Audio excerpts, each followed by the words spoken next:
have discussed already 1 to 30 question. This is question number 31. Sangai deer is endangered. पहले तो ये याद कर लो कि संगाई डियर इंडेंजर्ड है.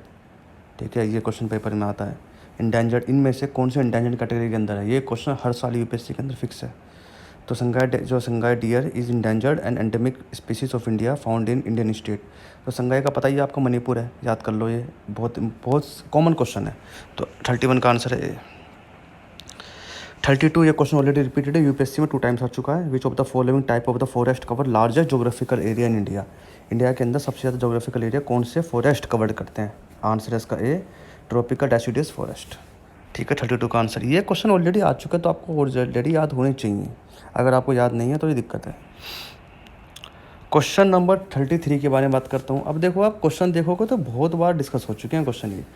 Consider the following statement. Bhangar is a new alluvial and deposit by floods annually. ये गलत है, ये खादर है. ये खादर है. देखो, 2 तरह का पार्ट है, एक खादर है, एक बादर है, एक बांगर है. जो खादर है ना, वो उसमें क्या होता है कि हर बार फ्लड के द्वारा वो जो सोइल है वो बार बार नई नई उसकी आती रहती है, जिसकी वजह से फर्टिलिटी पावर ज़्यादा होती रहती है. जहाँ पर वहाँ पर जो क्या कहते हैं एग्रीकल्चर के लिए पार्टी भी अच्छा होता है वो.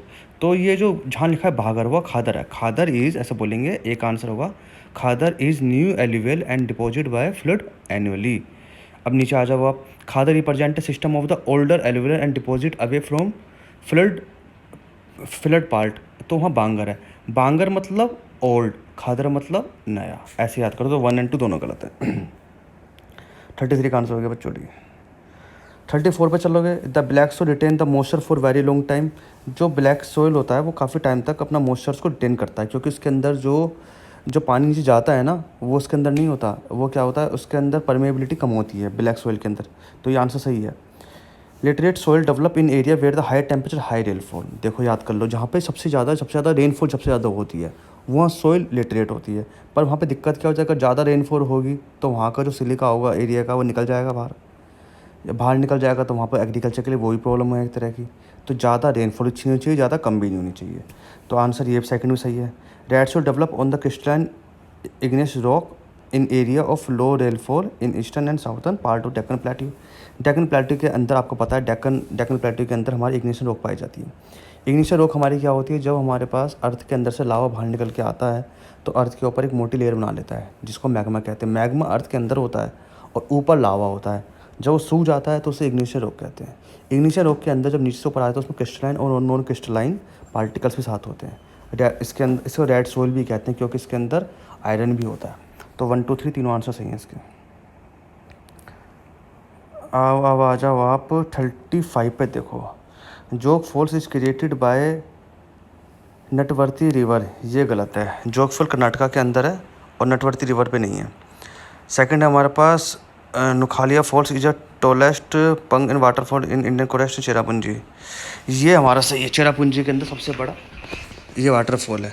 Elephant falls is situated in the state of the Maharashtra. Elephant fall जो है वो मेघालय के पार्ट में पड़ता है, ना कि महाराष्ट्र में पड़ता है. तो अगर देखो तो उसका आंसर सेकंड सही है. ठीक है. अगर आप जोगफॉल दो, जोगफॉल हमारा सारावती रिवर्स पे पड़ता है कर्नाटका के अंदर, ये याद कर लो. एलिफेंट फॉल्स हमारे कहाँ पर है, आउटस्कर्ट पार्ट ऑफ शिलोंग. अच्छा, यहाँ पर आ जाओ. With the reference of 2011 census consider the following statement. Punjab has the lowest sexual ratio all Indian states. 2011 का सेंसस आपको याद करना, पढ़ा दूंगा मैं कुछ दिन में. अभी इसके 50-60 पॉइंट आपको. पंजाब का लोवेस्ट रेशो नहीं, हरियाणा का था. West Bengal is the most dense populated state among all state Indian state. गलत है, बिहार था यहाँ पर. 2001 में देखो तो बिहार था. Mizoram has the highest female literacy rate. Highest literacy rate Mizoram में नहीं है. मिजोरम में है पर लेकिन उससे थोड़ी सी ज़्यादा है हमारी केरला के अंदर. तो 1 2 3 तीनों आंसर गलत हैं इसके. 36वां आंसर ठीक हो गया. अच्छा, which of the following state had decline. Which of the following state decline, which is the following state Haryana, Punjab, Bihar. Which of the following state had decline the child rate. सबसे ज़्यादा कम किस में कंपेयर करा गया? आंसर का थर्ड, बिहार. सिर्फ बिहार के अंदर 2001 के मुकाबले 2011 के अंदर जब सेंसस हुआ तो चाइल्ड रेशो कम पाया गया. आंसर के भी. अच्छा, with reference to the Indian monsoon consider the following statement. Indian monsoon के रिगार्डिंग देखते हैं. फर्स्ट है the break in monsoon are related to the movements of monsoon trough. सही है. Withdraw of the retreat of monsoon is a more gradually process as compare to the onset of monsoon. ये दोनों 1 and 2 दोनों सही है, normal बात है। 38 का आंसर पी हो गया, सी हो गया।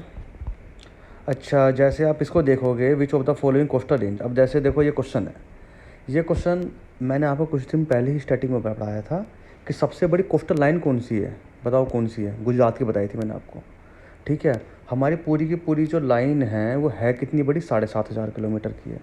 7,500 किलोमीटर के अंदर जो मेन लैंड है हमारी, वो कम से कम हमारी जो है वो है 5.5 की, और कम से कम 2.5 की जो बनती है, 2,500 किलोमीटर की, वो बनती है हमारी आइसलैंड से।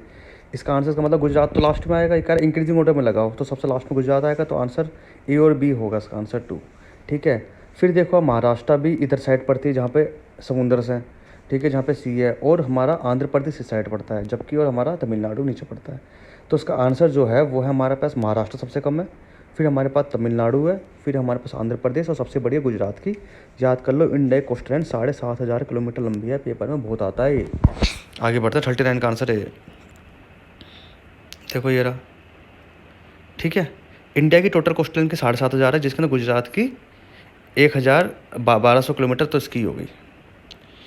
अच्छा, which of the following region the Tamil Nadu coast is remain during the south west monsoon के दौरान जो तमिलनाडु का पार्ट है सूखा रह जाता है, ऐसा क्यों, वहाँ बारिश क्यों नहीं होती।